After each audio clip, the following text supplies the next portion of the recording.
This video takes a look at doing web pen testing through a session that's been exploited using Metasploit and the Meterpreter. So to start with, we're going to take a look at the network we're working on. So we have a VirtualBox host-only network. There's 3 machines. There's the backtrack machine that we're on.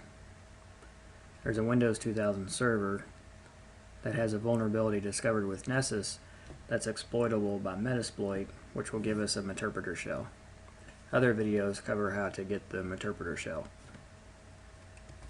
And then finally, there's a fully patched Windows XP SP3 machine that is inaccessible normally from the Linux box, but we're going to go ahead and be able to get to it using port forwarding. So there's 3 machines. The IP address of the current machine, the one that we're on, is 102. And that's important to remember. The Windows 2000 machine, the one that has the vulnerability in the machine that we can reach, is at 101. We can do an nmap-o, 192.168.56, and 101. And we should be able to find that machine. So we can see it's a Microsoft Windows 2000 machine, and it's at IP address 101. So from 102, we're going to launch an exploit against Windows 2000 at address 101. Our ultimate goal is not so much the Windows 2000 machine, but the Windows 2000 machine has access to the Windows XP web server and can reach the website on that web server. And it's that website that we want to get to. And that website happens to be an instance of Matilde, a deliberately vulnerable web application, which is free to download from SourceForge. So in order to get a session on the Windows 2000 machine at IP address 101, we're going to use Metasploit in order to get a Meterpreter shell running on that box.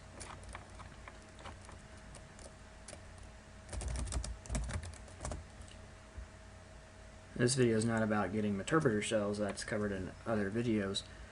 This video is more about the port forwarding, but just to review very quickly, we have set the remote host to 101 because that's the Windows 2000 box, and our local host is 102, and we're going to connect on port 135 with the vulnerability MSO3026DCOM. Type in exploit and we'll wait for Metasploit to get the Meterpreter shell, and we have the Meterpreter shell. Now if we run the ipconfig command or ifconfig command inside of Meterpreter,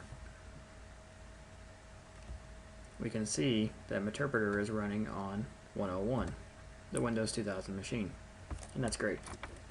We'll make sure we have enough privileges, get UID, and we're already running a system.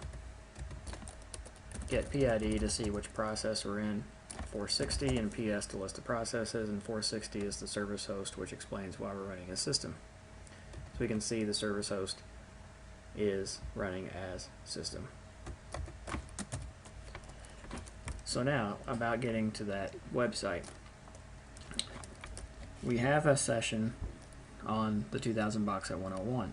What we can do is we can send our traffic coming from our backtrack box through the Windows 2000 machine and have it arrive at the website.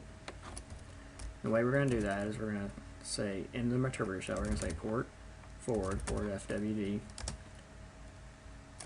We're going to add a forward and use -L for listen on port 8088. That's listen on localhost at port 8088. So whatever we send to our local port 8088 is going to get forwarded. We're going to forward that to -P port 80 on the web server because that's the port that the website's listing on. And -R is that web server, which is 192 168.56.103.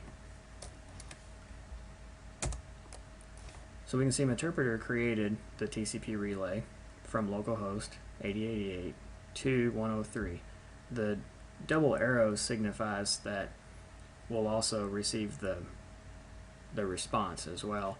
So Meterpreter is very useful in this way in that it actually sets up two-way communication. And basically it auto-magically keeps track of everything, and so that we can essentially use our tools on this computer to talk to the web server at 103, but we're never actually initiating that connection to 103 from this machine. So now that we have that relay set up, we're going to go to Firefox. And in Firefox, we already have set up localhost port 8088. That's the port that we're listening on this local host. And we're trying to find the website Matilde. Now, of course, Matilde is not running on this local host. It's running at machine 103. But with Meterpreter sending all of those packets to 103 for us and then giving us listening for the response, we can browse to that website, and we'll be doing so through machine 101. Fortunately, Matilde has a lot of features in it to learn pen testing, and it has a log that'll show where the information is coming from. So if we browse to the Matilde website and go to view log and delete log, go back to the home page,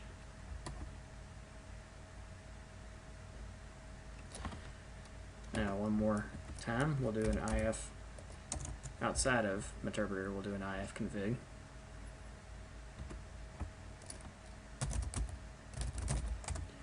and we can see that our current machine is indeed 102. And then if we do an IF config in Meterpreter, which is running on the Windows 2000 box, we can see that that's machine 101.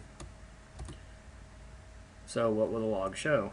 Will the log show that we're connecting from this box 102, or will it show that we're connecting from the Windows 2000 box 101? So we'll go back to view log, and as we can see, from Matilde's point of view, we are connecting from the Windows 2000 machine 101. All the packets that we send to localhost 8088 end up going through the Windows 2000 box and then on to the web server at 103. So using this technique, we're able to now do a pen test for our customer on this internal web server that we wouldn't normally be able to access due to firewalling or other restrictions.